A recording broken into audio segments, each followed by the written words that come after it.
Hello, അസ്സലാമലൈക്കും. Welcome back. എന്തൊക്കെയുണ്ട് വിശേഷം? സുഖന്നല്ലേ എല്ലാവർക്കും? ഇന്നത്തെ നമ്മുടെ പുതിയ വീഡിയോയിലേക്ക് എല്ലാവർക്കും സ്വാഗതം. ഇന്നത്തെ എൻ്റെ വീഡിയോ എന്ന് പറയുന്നത് ഞാൻ കഴിഞ്ഞ വീഡിയോ ചെയ്തപ്പോൾ പറഞ്ഞില്ലേ, ഞാൻ സ്പൂണൊക്കെ ഇട്ട് വെക്കാൻ ഒരു ഹോൾഡർ ഓർഡർ ചെയ്തേണെന്ന്. അപ്പോൾ അത് വന്നിട്ടുണ്ട് കേട്ടോ. ഫ്ലിപ്കാർട്ടിൽ നിന്നാണ് ഞാൻ ഓർഡർ ചെയ്തിട്ടുണ്ടായിരുന്നത്. അപ്പോൾ അത് ഒന്ന് കാണിച്ചു തരാം. അതൊക്കെ ഒന്ന് ഒതുക്കി പറക്കി വെക്കണതൊക്കെ ഒന്ന് കാണിച്ചു തരാം. പിന്നെ കഴിഞ്ഞ വീഡിയോയിൽ കുറച്ച് പറഞ്ഞ സംശയങ്ങൾക്കൊക്കെ ഉള്ളൊരു മറുപടിയും കൂടി ഇതിൽ തരാം എന്നൊക്കെ വിചാരിച്ചിട്ടാണ് കേട്ടോ ഈ ഒരു വീഡിയോ ഞാൻ ചെയ്യണത്. ഇതായിരുന്നു കേട്ടോ. ആ ഹോൾഡർ 214 രൂപയാണ് കേട്ടോ ആയത്. ഞാൻ ചെറിയ സ്പൂണൊക്കെ ഇട്ടേക്കാൻ പറ്റും ആ ഒരു പാകത്തിനാണ് കേട്ടോ വിചാരിച്ചത്. പക്ഷെ വന്നപ്പോൾ കുറച്ച് വലിയ ഹോൾഡർ ആയിന് കേട്ടോ. അപ്പം ഏതായാലും ഞാനത് റിട്ടേൺ ചെയ്തതൊന്നുമില്ല. ഇതുപോലെയുള്ള സ്പാച്ചിലയും സ്പൂണുകളും വലിയ ഇതുകളൊക്കെ ഏതായാലും ഞങ്ങൾക്ക് തവികൾ വെക്കാനൊരു സ്ഥലം ഇല്ലാതെ നിൽക്കുന്നല്ലോ. അപ്പം അതൊക്കെ ഇതിലേക്ക് അങ്ങോട്ട് വെച്ചു കേട്ടോ ഞാൻ. പിന്നെ ഇതിന് വെക്കാൻ ഒരു കയ്യിലൊക്കെ ഇങ്ങനെ കൊളുത്തിരുന്ന സാധനം ടൈലുമ്മ സ്ക്രൂ ചെയ്ത് പിടിപ്പിച്ചാൽ മതി എന്നൊക്കെ പറഞ്ഞിട്ടുണ്ടായിനി കേട്ടോ കുറച്ച് കൂട്ടുകാർ. അപ്പം ഞാനിപ്പോൾ താൽക്കാലികം അതൊന്നും ചെയ്യണില്ല, ഇങ്ങനെ വെക്കാന്ന് വിചാരിച്ചു. ബാക്കിയുള്ളതൊക്കെ നമ്മുടെ ആ ഒരു പാത്രം വെക്കുന്ന സ്റ്റാൻഡിന്മേൽ കൊള്ളണത് ആ ഒരു രീതിയിലും വെക്കാന്ന് വിചാരിച്ചു കേട്ടോ. അപ്പോൾ അത്യാവശ്യം നല്ല ക്വാളിറ്റി ഒക്കെ ഉള്ള ഒരു ഹോൾഡർ തന്നെയാണ് കേട്ടോ അത്. അപ്പോൾ അതിൻ്റെ ലിങ്ക് വേണം എന്നുണ്ടെങ്കിൽ ഡിസ്ക്രിപ്ഷൻ ബോക്സിൽ ഉണ്ടാവും കേട്ടോ. അപ്പോൾ വേണ്ടവർക്ക് ചെക്ക് ചെയ്ത് നോക്കിയിട്ട് ഞാൻ കൊടുത്ത ലിങ്കിൽ ക്ലിക്ക് ചെയ്തിട്ട് നിങ്ങൾക്ക് വാങ്ങിക്കാനൊക്കെ പറ്റും കേട്ടോ. അപ്പോൾ നമ്മുടെ അതൊക്കെ സെറ്റ് ചെയ്ത് കഴിഞ്ഞിരിക്കണേ. പിന്നെ ഞാൻ ഇന്നലെ വെച്ചില്ലേ, നമ്മുടെ ഉപ്പും പഞ്ചസാരയും ഒരുമിച്ച് വെച്ചു എന്ന് പറഞ്ഞല്ലോ ഈ ഒരു സ്റ്റാൻഡുമ്പോൾ തന്നെ. പക്ഷെ ഞാനത് കുറച്ച് കഴിഞ്ഞേക്കനെ മാറ്റിയിട്ടുണ്ടേനി കേട്ടോ. കാരണം അതൊക്കെ പാടയിൽ കുത്തി നിറച്ച് വെക്കുമ്പോൾ എന്തോ പോലെ. പക്ഷെ ഇവര് മൂന്നാൾ മാത്രം ഇങ്ങനെ നിൽക്കുമ്പോഴാണ് അതൊരു കാണാനൊരു ഭംഗിയുള്ളൂ കേട്ടോ. അപ്പം ഞാൻ പഞ്ചസാര ഇടുന്ന ബോട്ടിൽ അവിടുന്ന് മാറ്റിയിട്ടോ ഇവര് മൂന്നാളും മാത്രം ആക്കി അങ്ങനെ തന്നെ വെച്ചു കേട്ടോ. പിന്നെ ഈ ഒരു സ്റ്റാൻഡ് എന്താ പറയാ, നമ്മള് ഈ ഒരു എണ്ണക്കുപ്പികളും പിന്നെ ഈ ഉപ്പിടുന്ന പാത്രവും ഒക്കെ ഞാൻ വാങ്ങിച്ചത് മീഷോന്നാണ് കേട്ടോ. അപ്പം അതിൻ്റെയൊക്കെ ലിങ്ക് ഞാൻ കൊടുക്കുക. ഈ ഒരു നമ്മളെ ഓയിൽ ബോട്ടിൽ ഉണ്ടല്ലോ അത് ഔട്ട് ഓഫ് സ്റ്റോക്ക് ആയിക്കണ്. പക്ഷേ ഈ ഒരു ഉപ്പിട്ട പാത്രം ഉണ്ടല്ലോ ബ്ലൂ കളറിൽ, എനിക്ക് നല്ല ഇഷ്ടമായിട്ടോ. ആ ഒരു വുഡൻ്റെ ലിഡൊക്കെ വരണേ അതും പിന്നെ അതിൻ്റെ ഞാൻ ആ വെച്ച ഒരു കട്ടിംഗ് ബോർഡ് ആണ് കേട്ടോ. അതങ്ങനെ ഞാനത് വെച്ചു എന്നുള്ളത്. നമുക്ക് കട്ടിംഗ് ബോർഡായിട്ട് യൂസ് ചെയ്യാം. അല്ലാന്നുണ്ടെങ്കിൽ ഇപ്പം എന്തെങ്കിലുമൊക്കെ സെർവിങ് ചെയ്യാൻ വേണ്ടിയിട്ട് സെർവിങ് ബോളോ നമുക്ക് എന്തെങ്കിലും 4 മണിക്കടിയൊക്കെ വേണമെങ്കിൽ അങ്ങനെ ആ ഒരു രീതിയിലും വേണമെങ്കിൽ ഒക്കെ ചെയ്യാം. ഞാനതിപ്പോൾ തൽക്കാലികം ഞാൻ ഇത് വെക്കാനായിട്ട് ഇങ്ങനെ ഒരു ചെറിയൊരു സെറ്റപ്പിൽ ഇങ്ങനെ വെച്ചു എന്നുള്ളൂ കേട്ടോ. അപ്പം ആ ഒരു രീതിയിൽ ഞാൻ വെച്ചത്. അപ്പം ഞാനത് എടുത്തിട്ട് ജനൽമ വെക്കാൻ പറ്റുമോ എന്നൊക്കെ നോക്കണം കേട്ടോ. ഞാൻ ഇടയ്ക്കിടയ്ക്ക് ഇങ്ങനെ ഓരോരോ മാറ്റങ്ങളൊക്കെ ഇങ്ങനെ വരുത്തി നോക്കും, അങ്ങനെ വെച്ചാൽ എങ്ങനെ ഉണ്ടാവും എന്നൊക്കെ ഉള്ളത്. അപ്പം ഇതിങ്ങനെ വെച്ചപ്പോൾ എനിക്ക് തോന്നുന്നത് ജനലിനെ കവിഞ്ഞ് നിൽക്കുന്നതുകൊണ്ട് ചിലപ്പോൾ അഥവാ ചാടിയാൽ അതൊക്കെ ഇടപെടലും പൊട്ടിപ്പണിയാകും. അപ്പം പിന്നെ ഞാനത് ഇങ്ങോട്ട് തന്നെ മാറ്റി വെച്ചു കേട്ടോ. പിന്നെ എന്നോട് ചോദിച്ചിനി ഇങ്ങനത്തെ പൊട്ടണതൊക്കെ ഉപയോഗിക്കുമ്പോൾ സെനിമോൻ്റെ അവസ്ഥ എന്താന്നുള്ളത്. ഓനെ ഞാൻ കൗണ്ടർ ടോപ്പുമ്മക്ക് അധികം കയറ്റലില്ല. കയറ്റിയാൽ ഞാനിങ്ങനെ നോക്കലുണ്ട് കേട്ടോ. ഇതുവരെ ഒന്നും പൊട്ടിച്ചിട്ടൊന്നുമില്ല. ഓന് എനിക്ക് നല്ല പേടിയുണ്ട് കേട്ടോ. ഇന്നെ തന്നെ പേടിയാണ്. കാരണം എനിക്ക് തന്നെ ചില സമയത്ത് നമ്മൾ ഇടിപിടി നെല്ല് കണ്ടൊക്കെ എടുക്കുമ്പോഴേ പൊട്ടിക്കോ എന്നുള്ളൊരു പേടി എനിക്കുണ്ട്. അതുകൊണ്ട് ഞാനിങ്ങനെ മെല്ലെ മെല്ലെ കരുതിയിട്ടേ എടുക്കുള്ളൂ കേട്ടോ. അത് ഒന്നാമത് ഇതുവരെ നമ്മൾ പൊട്ടണതൊന്നും അധികം ഉപയോഗിച്ച് ശീലമില്ലാത്തത് കൊണ്ടാണ് കേട്ടോ. അതങ്ങനെ ശീലമായി വരുമ്പോൾ നമ്മൾ അതുമായിട്ട് അങ്ങോട്ട് അഡ്ജസ്റ്റ് ആയിട്ട് ഇങ്ങോട്ട് സെറ്റായി ഇങ്ങോട്ട് വരും. അപ്പം അങ്ങനെ നമ്മുടെ സ്റ്റാൻഡിൻ്റെ കാര്യങ്ങളൊക്കെ ഒന്ന് സെറ്റാക്കി. പിന്നെ ഞാൻ 4 മണിയായ സമയത്ത് വീഡിയോ എടുത്തത് കേട്ടോ. ഇതൊരു ഷോർട്ട് വീഡിയോ ആക്കിയിട്ട് ഞാൻ എടുത്തിട്ടുണ്ടേനി. അപ്പം അത് ഞാൻ ഇന്നലെ അപ്ലോഡ് ആക്കിയിട്ടുണ്ടേനി. ഒരു കുഞ്ഞു ഷോർട്ട് വീഡിയോ വൈകുന്നേരം എന്നൊക്കെ പറഞ്ഞിട്ട്. അപ്പം അത് ഷൂട്ട് ചെയ്ത ആ ഒരു സമയത്ത് ഞാൻ ഈ കാര്യങ്ങളൊക്കെ ഒന്ന് ഇങ്ങനെ ഷൂട്ട് ചെയ്ത് വെച്ചതാണ് കേട്ടോ. പിന്നെ എന്നോട് ചോദിച്ചിട്ടുണ്ടെങ്കിൽ ഈ മേശ ഇവിടെ നിന്ന് മാറ്റിക്കൂടെ, ആ മേശ ഇവിടെ ഭയങ്കര ഒരു തട്ടിത്തടവല്ലേ എന്നൊക്കെ പറഞ്ഞിട്ട്.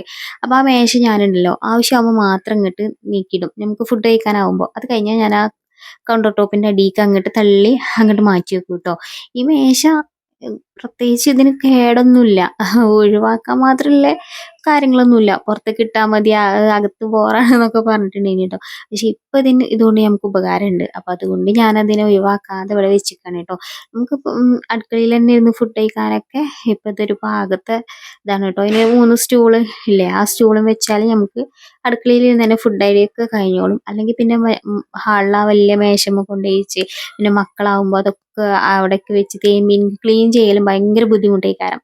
അപ്പം അതുകൊണ്ടാണ് തൽക്കാലികം ഞാൻ ഈ മേശ ഇവിടെ വെച്ചിരിക്കുന്നത് കേട്ടോ. ഈ മേശ ഇനി ഇവിടെ കുറച്ച് കാലൊക്കെ ഒന്ന് കിടന്ന് കേടുവരുമ്പോൾ നമുക്ക് ഇവിടെ ഒഴിവാക്കാം. അപ്പോൾ അതുവരെ ഇതിങ്ങനെ കിടക്കട്ടെ വിചാരിച്ചിട്ടാണ് ഞാൻ ആ ഒരു മേശ ഒഴിവാക്കാതെ അവിടെ വെച്ചിരിക്കുന്നത് കേട്ടോ. പിന്നെ ആ മേശ അവിടെ ഉണ്ടെന്ന് വിചാരിച്ചിട്ട് ഭയങ്കര ഒരു തട്ടിത്തടിച്ചിലൊന്നുമില്ല. ഞാൻ പറഞ്ഞില്ലേ, ആവശ്യം കഴിഞ്ഞാൽ അത് വല്ല കൗണ്ടർ ടോപ്പിൻ്റെ അടിയിലേക്ക് ഇങ്ങോട്ട് തള്ളി മാറ്റി വെക്കും. പിന്നെ ആവശ്യമാകുമ്പോൾ ഞാനത് അങ്ങോട്ട് വലിച്ച് വെച്ചിട്ട് അതിന് ഫുഡൊക്കെ വെച്ചിട്ട് അങ്ങനെ ഞങ്ങൾ കഴിക്കുകയും ചെയ്യും.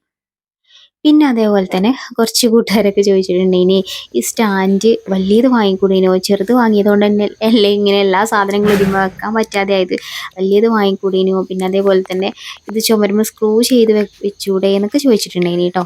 അപ്പം അതിനൊക്കെയുള്ള മറുപടി ഞാൻ പറയാം. ഈ സ്റ്റാൻഡ് ശരിക്ക് നമ്മൾ പൈസ കൊടുത്ത് വാങ്ങിയതല്ല കേട്ടോ. ഇത് കുറേ മുമ്പ് ഞാൻ ഷെഡിലായിരുന്ന സമയത്തും ഉണ്ട് കേട്ടോ. ആദ്യം ഞാൻ കാണിച്ചു തന്നിട്ടില്ല ഇതിനൊരു സ്റ്റാൻഡ്, ആ ഒരു സ്റ്റാൻഡിലായിരുന്നു നമ്മൾ ആദ്യം പാത്രങ്ങളൊക്കെ അധികം വെച്ചിട്ടുണ്ടായിരുന്നത് കേട്ടോ. പിന്നെ നമുക്ക് ഇമ്മാക്ക് എവിടുന്നോ കിട്ടിയതാണ് കേട്ടോ. ആരോ കൊടുത്തതാണ് ഈ ഒരു സ്റ്റാൻഡ്. ഓൽക്ക് പിന്നെ പുതിയ ഇതൊക്കെ കബോർഡും കാര്യങ്ങളൊക്കെ ചെയ്തപ്പോൾ പിന്നെ ഈ സ്റ്റാൻഡിൻ്റെ ആവശ്യമില്ലാതായപ്പോൾ അങ്ങനെ ഒരു കൂട്ടർ ഒഴിവാക്കാൻ വേണ്ടി നിന്നപ്പോൾ അങ്ങനെ വാങ്ങിച്ചുകൊണ്ട് വന്നത് ഇനി കേട്ടോ. ഇത് കണ്ടാൽ തന്നെ അറിയാം കുറച്ച് പഴകിയ സ്റ്റാൻഡാണിത്. കാരണം അവിടെ ഇവിടെയൊക്കെ തുരുമ്പൊക്കെ പിടിച്ച ആ ഒരു ഇതൊക്കെ കാണുന്നുണ്ടല്ലോ. അപ്പം ആ ഒരു പഴകിയത് എന്ന് പറഞ്ഞാൽ പഴയതായ ഒരു സ്റ്റാൻഡാണ് കേട്ടോ. അപ്പം അത് പിന്നെ എനിക്ക് കൊണ്ടുതന്നത് ഇനി എനിക്ക് എന്തായാലും പാത്രങ്ങൾ വെക്കാനൊക്കെ വേണമല്ലോ എന്നൊക്കെ പറഞ്ഞിട്ട് അവിടെ ഇവിടെയൊക്കെ പൊട്ടിക്കണം കേട്ടോ. അതാണ് ഈ ഒരു 2 സ്ഥലത്തൊക്കെ കയറൊക്കെ കെട്ടിക്കാണ്ട് അഡ്ജസ്റ്റ് ചെയ്തിട്ട് അങ്ങനെ വെച്ചത് ഇനി കേട്ടോ. ഈ ഒരു പുതിയ വീട്ടിലേക്കായിട്ട് പുതിയ സ്റ്റാൻഡും കാര്യങ്ങളൊന്നും വാങ്ങിയിട്ടില്ല നമ്മൾ. ആ ഒരു ഉള്ള പഴയ സ്റ്റാൻഡൊക്കെ വെച്ചിട്ട് തന്നെയാണ് കേട്ടോ പോണത്. അപ്പം അതുകൊണ്ട് തന്നെ ഈ സ്റ്റാൻഡിൻ്റെ ലിങ്കും കാര്യങ്ങളൊന്നും ഇല്ല കേട്ടോ. അപ്പം ഈ ഒരു സ്റ്റാൻഡാണ് ഇപ്പം നമ്മൾ തൽക്കാലം ഇവിടെ ഇങ്ങനെ പോണത് കേട്ടോ. പിന്നെ ഇത് സ്ക്രൂ ചെയ്ത് ടൈലുമ സ്ക്രൂ ചെയ്താൽ മതി എന്നൊക്കെ പറഞ്ഞിട്ടുണ്ടേനി. പക്ഷേ ഇപ്പോൾ തൽക്കാലം സ്ക്രൂ ഒന്നും ചെയ്യണില്ല. ഇതുപോലെ തന്നെ ആയാലും കുഴപ്പമൊന്നുമില്ല. അതിമൊന്ന് പാത്രങ്ങൾ ചാടുക അങ്ങനെ പ്രശ്നങ്ങളൊന്നുമില്ല. ഇതൊന്ന് അതിൻ്റെ അടിയിലൊന്ന് ഞാൻ പറഞ്ഞില്ല വെള്ളം തുടച്ചെടുക്കാനും പറ്റും. അപ്പോൾ പിന്നെ ഇതുകൊണ്ട് വലിയൊരു ബുദ്ധിമുട്ടൊന്നും എനിക്കില്ല. അപ്പോൾ അതുകൊണ്ട് തൽക്കാലം സ്ക്രൂവും കാര്യങ്ങളൊന്നും ചെയ്യണില്ല കേട്ടോ. ഇതുപോലെ അങ്ങനെ വെച്ചിട്ട് പാത്രങ്ങളൊക്കെ വെച്ച് നമുക്ക് വീഡിയോ ഒക്കെ എടുക്കാം. പിന്നെയും കുറച്ച് കമൻസൊക്കെ വന്നിട്ടുണ്ടേനി കേട്ടോ. പിന്നെ വന്ന കമൻസൊക്കെ എന്താണെന്ന് വെച്ചാൽ, ഈ ഓരോരുത്തർ പറയുന്നതിന് ഇങ്ങനെ മാറ്റങ്ങൾ വരുത്താൻ നിന്നാൽ പിന്നെ എനിക്ക് അതിന് തന്നെ ഒഴിവുണ്ടാവുള്ളൂ എന്നൊക്കെ പറഞ്ഞിട്ട് ഈ ഒരു സ്റ്റാൻഡ് ഞാൻ അവിടെ നിന്ന് എന്തായാലും മാറ്റണമെന്ന് ഞാൻ വിചാരിച്ചത് തന്നെയാണ് കേട്ടോ. കാരണം എനിക്ക് വെളിച്ചം നല്ലോണം വേണേനും അപ്പോൾ ഈ ഒരു ഭാഗത്ത് ആക്കണമെന്ന് ഞാനിങ്ങനെ വിചാരിച്ചിട്ടുണ്ടേനു. അപ്പം അങ്ങനെ അതുകൊണ്ടാണ് കേട്ടോ ഞാനത് ആ മാറ്റങ്ങളൊക്കെ വരുത്തിയത്. പിന്നെ എല്ലാവരും പറയുന്ന എല്ലാ മാറ്റങ്ങളൊന്നും ഞങ്ങളെ കൊണ്ട് പറ്റൂലല്ലോ. നമുക്ക് പറ്റുന്നതൊക്കെ മാറ്റങ്ങൾ വരുത്താം, അല്ലാത്തതൊക്കെ നമുക്ക് ഓരോരോ ഇഷ്ടത്തിനൊക്കെ പറയുന്നതല്ലേ, നമുക്ക് ആ ഒരു രീതിയിൽ അങ്ങോട്ട് എടുക്കാം, അത്രേ ഉള്ളൂ കേട്ടോ. പിന്നെ അതേപോലെ തന്നെ ജനൽമ പ്ലാന്റ്സ് ഒക്കെ വെക്കുകൊണ്ട് മണി പ്ലാന്റും ഒക്കെ വെക്കുകൊണ്ട് എന്നൊക്കെ പറഞ്ഞിട്ടുണ്ടേനി കേട്ടോ. എനിക്കും നല്ല ഇഷ്ടമാണ് ജനൽമ പ്ലാന്റ് ഒക്കെ വെക്കാൻ കേട്ടോ. ഞാനത് വിചാരിക്കണമുണ്ട്. പക്ഷെ നമുക്ക് വഴിയെ വഴിയെ ഓരോന്നൊക്കെ സെറ്റപ്പ് ആക്കിയെടുക്കണം. ജനൽമ മാത്രമല്ല കേട്ടോ, നമ്മുടെ ഈ ഒരു സിറ്റ് ഔട്ടിൻ്റെ ഇവിടെ 2 സൈഡിലായിട്ട് 6 ഹോളില്ലേ. അപ്പോൾ ആ ഹോളിലും ചെടി വെക്കാനുള്ള സ്പേസ് ഉണ്ട് കേട്ടോ. അവിടെയും നമുക്ക് എന്തെങ്കിലും ചെടിച്ചട്ടികളൊക്കെ വാങ്ങണം, ചെടിയൊക്കെ സെറ്റാക്കണം. അതൊക്കെ നമുക്ക് വഴിയെ സാവധാനം ഓരോന്നോരോന്നായിട്ട് ഞാൻ സെറ്റാക്കുമ്പോൾ ഒക്കെ വീഡിയോ ആയിട്ട് ഞാൻ കാണിച്ചു തരുന്നുണ്ട് കേട്ടോ. അപ്പോൾ ഇൻഷാ അല്ലാഹ് ഓരോന്നോരോന്നായിട്ട് സെറ്റാക്കണം. എല്ലാത്തിനും അതിൻ്റേതായ സമയമുണ്ട് ദാസ എന്ന് പറയും പോലെ തന്നെ പയ്യെ തിന്നാ പനയും തിന്നാന്നാണല്ലോ. നമുക്ക് പയ്യെ പയ്യെ ഓരോന്നോരോന്നായിട്ട് മാറ്റങ്ങളൊക്കെ വരുത്തി. പിന്നെ ഞാൻ കിച്ചണിക്കൊക്കെ നല്ല നല്ല അടിപൊളി പോട്ടുകളൊക്കെ കിട്ടുകയാണെങ്കിൽ അങ്ങനെയൊക്കെ കിട്ടുമ്പോൾ ഒക്കെ ഓരോന്നും മാറ്റങ്ങൾ വരുത്തി ഓരോന്നും ചെടികളൊക്കെ ശരിയാക്കാം കേട്ടോ. ഇപ്പോൾ കുറച്ച് ചെടികൾ അതില്ല സിറ്റ് ഔട്ടിൻ്റെ ആ ഭാഗത്ത് നിങ്ങൾ കണ്ടിട്ടില്ലേ കുറച്ച് ചെടികൾ, ആ ഒരു ചെടികൾ മാത്രമേ ഉള്ളൂ കേട്ടോ. ഇനിയിപ്പോൾ മഴയൊക്കെ ഒന്ന് കഴിഞ്ഞ് റിപ്പോർട്ടൊക്കെ ചെയ്തൊന്ന് സെറ്റാക്കി എടുക്കുമ്പോൾ നമുക്ക് ചെടികളൊക്കെ ഓരോന്ന് മാറ്റി വെക്കാം. അപ്പോൾ നിങ്ങളെ എല്ലാവരുടെയും സ്നേഹത്തിനും സപ്പോർട്ടിനും പിന്നെ നിങ്ങളെ കമൻസിനും ഒക്കെ ഞാൻ നന്ദി അറിയിക്കുകയാണ്. അപ്പോൾ വീണ്ടും നല്ല നല്ല കമൻസും ഒക്കെ ഇടുക. അതേപോലെ തന്നെ വീഡിയോക്ക് ലൈക്ക് ചെയ്യാൻ മറക്കരുത്. ചാനൽ ആദ്യമായിട്ടൊക്കെ കാണുന്നവരാണെങ്കിൽ സബ്സ്ക്രൈബ് ചെയ്യാൻ മറക്കരുത്. വീണ്ടും നല്ല അടിപൊളിയായിട്ടുള്ള വീഡിയോസൊക്കെ ആയിട്ട് ഞാൻ വരാം. ഇന്നത്തെ ചെറിയൊരു വീഡിയോ ആയിരുന്നു, പക്ഷെ എന്നാലും ഒന്നും വീഡിയോ ഇടാതിരിക്കണ്ടല്ലോ എന്ന് വിചാരിച്ചിട്ട് ഞാനൊരു വീഡിയോ സെറ്റാക്കി എടുത്തതാണ് കേട്ടോ.